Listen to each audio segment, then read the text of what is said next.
Գևորգ Չաուշը Համիդյան արյունոտ վարչակարգի դեմ ոտքի ելած հայ ֆիդայական շարժման առաջին սերնդի ակնառու դեմքերից էր, իր ժողովրդի ազատագրման գործին նվիրված անձնազոհ մարտիկ։ Դրա իսկական անունը Գևորգ Ղազարյան է։ Դա եղել է այնպիսի հայտնի ֆիդայիների զինակիցը, ինչպիսիք էին Արաբոն, Դժոխ Քրայրը, Աղբյուր Սերոփը եւ Անդրանիկը։ Առաջին անգամ աչքի է ընկել Սասունի 1891-1893 թվականների ինքնապաշտպանական կռիվներին, իր մարտավարությամբ եւ կազմակերպչական ձիրքով, որը գնալով կատարելագործվեց հետագա մարտերի ընթացքում։ Այդ մասին է վկայում Բերթակ գյուղում բազմաթիվ թշնամու դեմ ընդամենը 4 հայդուկով մղված մարտի տակտիկան։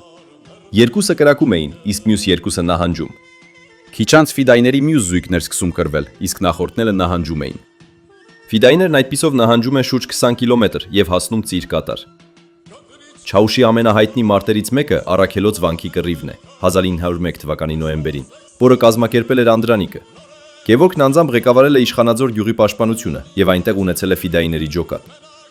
Գևորգը քրդերի հետ դաշնակցելու կողմնակից էր, որի պատճառով էլ մեծ հարգանք էր վայելում քրդերի շրջանում։ Բայց այնուամենայնիվ Չաուշը դաժանաբար պատժում էր այն քրդերին, որոնք կողոպտում էին հայ գյուղացիությանը։ Սասունի ապստամբության պարտությունից հետո Գևորգ Չաուշը Անդրանիկի եւ մի շարք այլ հայդուկների հետ հերոսական մարտել է մղում Մշո դաշտում, այնուհետև անցնում Վասպուրական։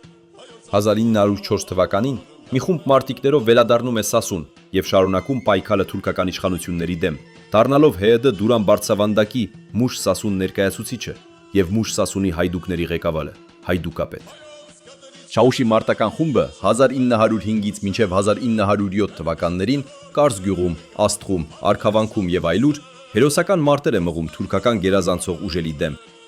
Թուրքերի հետապնդումների պատճառով ֆիդայիները հեռանում են դեպի Մշո դաշտի Սուլուխ գյուղ, որտեղ մնում են 3 օր։ 1907 թվականի մայիսի 27-ին թուրքական զորքերին հաջողվում է շրջապատել Գևորգ Չաուշի զորաջոկատը։ Սուլուխը մարտ վարելու համար հարմար չէր, քանի որ ոչ մի սար չկար, ամբողջը հարթավայր էր։ Բայց ֆիդայիները ստիպված էին մարտնչել։ Գևորգը Հակոյին եւ մի քանի ֆիդայիների կարգադրում է կյանքի գնով պահել Սուլուխ կամուրջը։ Անհավասար կռիվ է սկսվում։ Գևորգը Գալեի հետ բարձրանում է տանտանիկ եւ այնտեղից է կռվում։ Օրվա առաջին կեսը հայերը լավ դիրքերում էին։ Նույնիսկ տապալվել էր թշնամու հրամանատար Քյոսա Բիմբաշին։ Կռվի ընթացքում զոհվեց Գալեն, իսկ քիչ անց փչացավ Գևորգի հրացանի զսպանակը։ Մինչ Գևորգը հրացանը կարգի էր բերում, թշնամական գնդակը դիպավ նրա ծնկին եւ անցավ թիկունքի միջով։ Թուրքերը այդ օրը 150 սպանված եւ 250 վիրավոր տվեցին։ Նրանք Մուշից թնդանոտ ուզեցին։ Հայերը հեռացան Սուլուխից։ Գալեի եւ Հակոյի դիակներն իջեցրեցին Մուրադ գետի մեջ, Արացանի։ Իսկ Գևորգին թողնում են Արացանու ափին, կամրջի մոտ եւ 2 սուլուխցու կարգադրում հսկել։ Հաջորդ օրը, մայիսի 28-ին, Գևորգին մահամերձ վիճակում գտնում է քուրդ ցեղապետ Զայնալ բեյը։ Գևորգը ջուր է խնդրում եւ ջուր խմելուց հետո մահանում է բեկի ձեռքերի վրա։ Ահա, Ելիլ Գևորգ երգը վերաբերում է Սուլուխի կռվին եւ Գևորգ Չաուշի մահվանը։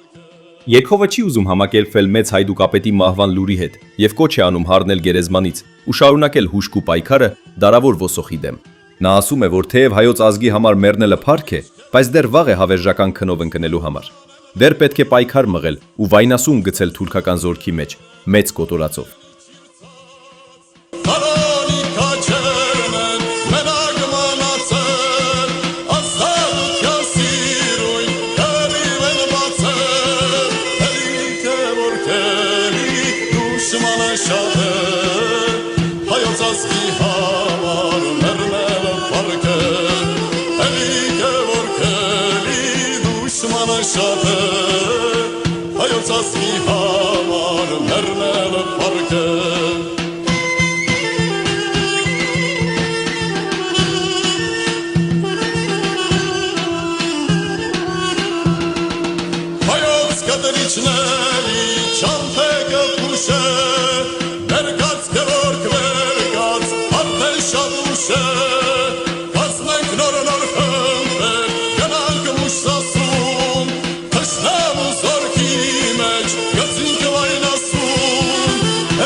Shut